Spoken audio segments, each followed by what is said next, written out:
Halo, kembali lagi bersama Mantau Movie, masih bersama Sam Kumyu in the Yao Yao. Oke, kali ini kita akan melanjutkan film dari Wine ya.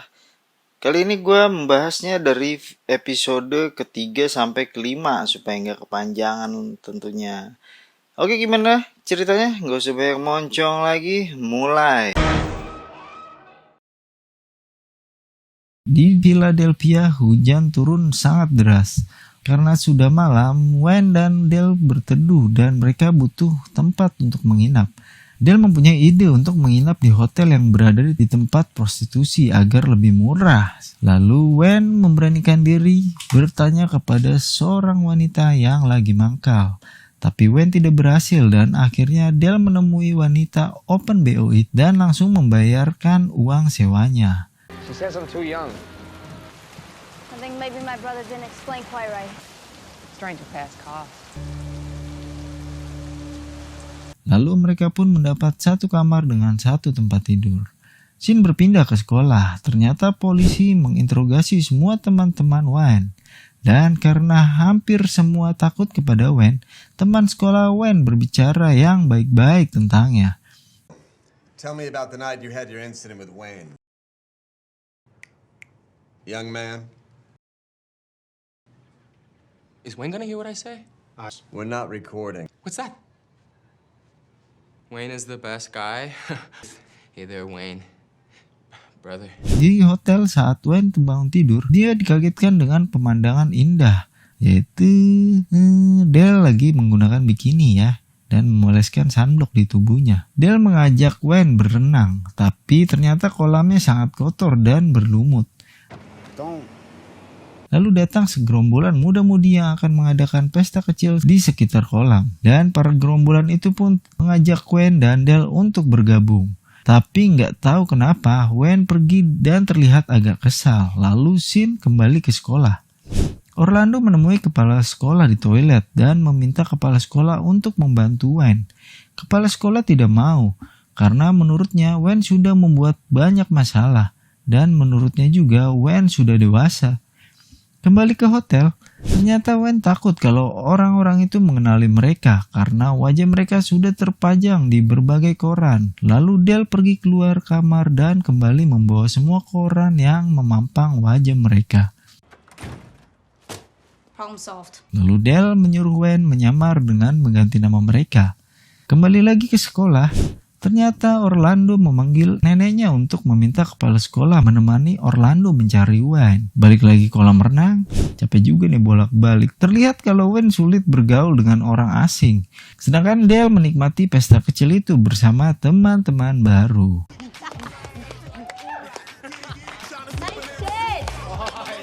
Salah satu dari gerombolan itu, sebut saja Kuple, bertanya kepada Wayne hal terburuk apa yang pernah Wayne alami. Lalu Wayne bercerita kalau dia pernah hampir mati karena dipukuli kakaknya. Tapi si Kuple nggak percaya dan berkata kalau Wayne mengarang cerita. He killed me or something when I didn't get up because he called an ambulance. I didn't know what happened because, well, I was dead, I guess. Shit. Bullshit. Lalu Kuple menantang. Wayne harus memberinya tantangan. Wayne menantang Kuple lompat ke kolam renang dari lantai 2 menggunakan sepeda dan menembus jendela kaca. Tapi si Kuple nggak berani dan menantang balik Wayne dengan kasar. I'm not a pussy. I'm just not a fucking idiot. Just stick it up your lying piece of shit, towny ass. Wayne hampir menghajar si Kuple, tapi Dale memisahkannya. He's just drunk. Lalu Wayne pergi, dan tiba-tiba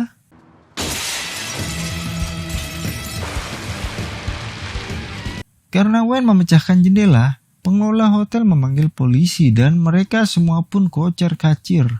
Wayne dan Dale berhasil kabur, dibantu oleh wanita BO dengan bersembunyi di bawah kasur yang sudah dimodifikasi. Stop! I got you. Come here. Dan polisi pun terkecoh karena menganggap mereka kabur melalui jendela. Tapi saat Wayne dan Dale ingin meninggalkan hotel, ternyata wanita BO itu menggasak uang Dale dari tasnya. dan mereka pun pergi tanpa memiliki uang sepeser pun. Dan kita masuk ke episode yang keempat. Memperlihatkan Dale sedang membaca koran di sebuah rumah dan Wayne yang habis mandi. Lalu tiba-tiba datang seseorang dan mereka bergegas bersembunyi. Ternyata mereka menyusup ke rumah kosong yang akan disewakan. Dan di tempat lain, ternyata para polisi sudah bersiap mencari Wayne dan Dale dengan menyamar menggunakan pakaian bebas. Sedangkan Wayne dan Dale harus mendorong motor karena kehabisan bensin dan tidak mempunyai uang lagi. Lalu Wayne memutuskan untuk ikut rombongan penduduk ilegal yang bekerja sebagai buruh harian reparasi rumah untuk mendapatkan uang. In a day laborers, it's only a day, and you get paid cash. You get cash, we get gas, then we go. Smell like a pack of Starburst. Saat Wayne bekerja, Dale pergi ke sebuah toko barang bekas, di mana di sana ada seorang wanita dengan muka lebam yang ingin menjual jam tangan untuk memakamkan suaminya, yang ternyata mereka baru saja mengalami kecelakaan. We're in a car wreck and my husband. A cheap watch. I just need somebody to bury him. Namun pemilik toko itu tidak mau membeli jam tangan itu. Saat Dale berkeliling toko itu, dia menemukan ruangan dengan berbagai identitas palsu. Sepertinya pemilik toko itu membuat identitas palsu dan menjualnya. Karena Dale merasa kasihan dengan wanita tadi, dia mendatangi pemilik toko. Dale meminta agar pemilik toko itu membantu wanita itu. Dan jika tidak, Dale akan melaporkan pemilik toko itu atas tuduhan penjualan identitas palsu. Fake ID and phony passport factory you got back there. Dan akhirnya pemilik toko itu pun membeli jam tangan yang wanita itu tawarkan sebelumnya. Sedangkan Wayne, kini dia sudah mulai bekerja. Wayne belum pernah bekerja sebelumnya. Dia melakukan banyak sekali kesalahan, namun para pekerja lain selalu membela dan menutupi kesalahannya.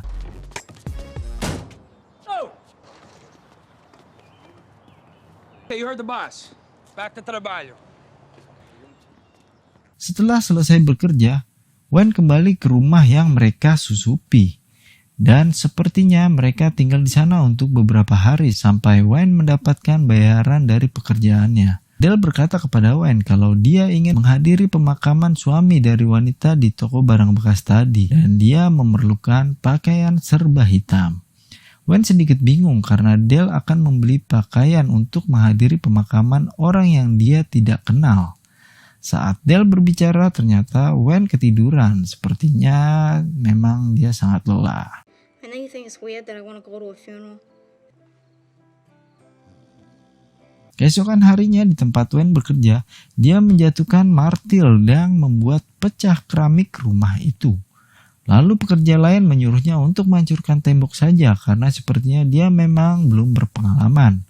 Tapi ternyata Wayne salah menghancurkan tembok. Dan itu membuat si pemilik rumah itu marah. Tapi lagi-lagi pekerja lain membelanya. What the fuck did you do? It's not the parlor wall, it's the fucking living room wall! I told him to, because of the mold. Fucking get back to work and get the fuck out of my face. Sedangkan Dale pergi ke toko pakaian untuk membeli gaun hitam yang akan dia pakai ke acara pemakaman. Tapi ternyata harga gaun itu sangat mahal. Saat dia ingin pergi dari toko itu, si pelayan toko memanggilnya dan bertanya untuk apa gaun itu. Lalu Dale bercerita tentang wanita yang mengalami kecelakaan itu dan si penjaga toko yang baik itu tiba-tiba memberikan Dale gaun hitam itu dengan cuma-cuma karena kebaikan hati Dale. Take it. It's on me. I'll steal shit from here all the time. Di tempat lain, Wayne sedang beristirahat di jam makan siangnya. Dan dia ditawari makan oleh salah satu pekerja. Wayne yang sangat kelaparan memakannya dengan sangat lahap. Lalu setelah itu, para penduduk ilegal itu pergi menaiki sebuah minibus bersama yang memberi mereka pekerjaan. Dan Wayne pun mendapat bayarannya. Lalu Wayne bertanya kepada seorang yang berada di rumah itu tentang kemana mereka akan bekerja selanjutnya. Tapi ternyata orang itu mengatakan kalau si bos akan membawa mereka ke kantor imigrasi untuk menghindari dana yang akan dibayarkan atas apa yang sudah mereka kerjakan. Smart, huh? Si bos tidak membawa Wayne karena dia tahu kalau Wayne bukan pendatang ilegal di negaranya alias akamsi. Setelah mengetahui itu, tiba-tiba Wayne menghadang minibus itu dengan mobil sport si bos itu sendiri. Is that my car? That's my fucking car. Setelah Wayne berhasil menghentikan minibus itu, dia langsung menyalip si bos di minibusnya dan membebaskan para pekerja harian itu serta membagi-bagikan uang bayaran mereka. Lalu scene berpindah ke gereja di mana Dale sedang berada di sana untuk menghadiri pemakaman pria yang tidak dia kenal. Dan ternyata Wayne pun turut datang ke sana untuk menemui Dale.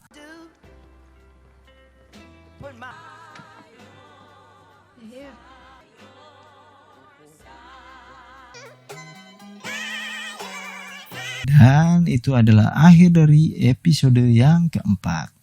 Lanjut ke episode kelima. Di episode ini kita akan diceritakan tentang masa lalu Dale dan keluarganya. Diawali dengan Dale yang keluar dari sebuah ruangan dengan bercak darah di wajahnya dan tubuhnya.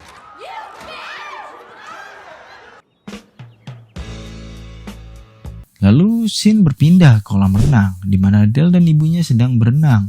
Dan tampaknya mereka berdua sangat bahagia. Hubungan yang sangat baik antara ibu dan anak. I can't do it. Oh, come on, yes you can. Come on, ready? Lalu Dale mengutarakan kalau dia ingin menjadi pemimpin di kelasnya. Tentu saja ibunya sangat mendukungnya. I'm thinking of running for class president. Oh, wait, for real? Why wouldn't they like you? Ternyata ibu Dale adalah seorang penipu ulung dan pada dasarnya Dale mengetahui profesi ibunya itu. Mereka mendapatkan semua pelayanan di hotel itu atas nama orang lain. Saat ibu Dale pergi ke toilet, Dale dihampiri oleh security karena ada laporan dari seorang yang tiba-tiba tagihannya membengkak. Tapi untungnya ibu Dale datang dan dengan keahliannya dia memutarbalikkan fakta dan dia bersikeras kalau dia adalah orang yang asli. Indla, but I'm Graciela Campos. Oh, okay. I'm wearing a freaking tankini. Oh, yeah? Motherfucker. That's Mrs. Campos. All right, I don't want to do it.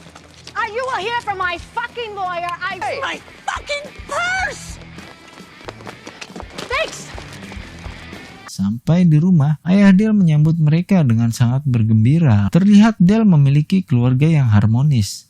Lalu scene berpindah ke sekolah. Dale yang sangat ingin menjadi ketua kelas, dia mengkampanyekan donor darah demi kesehatan dan kepedulian. Namun tampaknya nggak banyak orang yang tertarik dengan kampanye semacam itu. Well, holding a blood drive next week. Lalu saat dia pulang sekolah, Dale seperti biasa menunggu ibu menjemputnya. Namun setelah menunggu lama sekali, ternyata ayahnya lah yang datang menjemputnya. Karena menurut ayahnya, ibunya sedang sakit. Lalu Dale dan ayahnya pergi ke toko ATK, alat tulis kantor ya. Iya, itu dia. Untuk membeli peralatan yang dibutuhkan Dale untuk kampanyenya. Keesokan harinya tiba saat Dale berkampanye di atas panggung. Namun nampaknya memang tidak ada yang memilihnya. Lalu dia pun pulang ke rumahnya untuk menemui ibunya. Tapi ibunya tidak ada. Dan dia hanya menemukan ayahnya dengan gaya yang aneh. Lalu ayahnya berkata kalau ibunya sudah meninggal karena kecelakaan. Tentu saja itu membuat Dale sangat terpukul. What's wrong? You have promised me that you're not gonna cry, okay? Your mother's gone. I said it was an accident. You promised me you weren't gonna cry. Dale yang tadinya sangat periang kini mulai menjadi seorang yang sangat pendiam. Dia selalu mengenang ibunya saat mereka berdua berenang.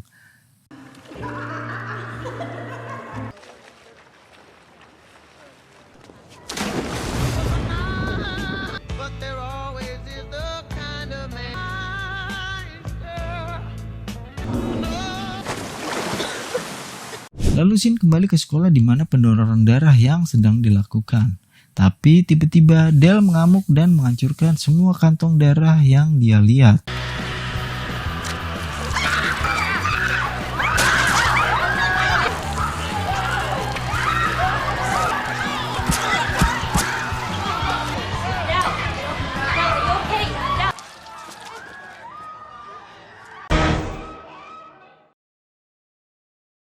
Ya, itu dia tadi episode 3 sampai 5.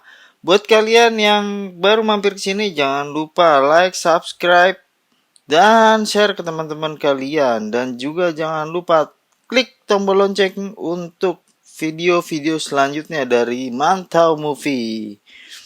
Oke, segitu aja kali ini. Salam Mantau Movie. Yeah.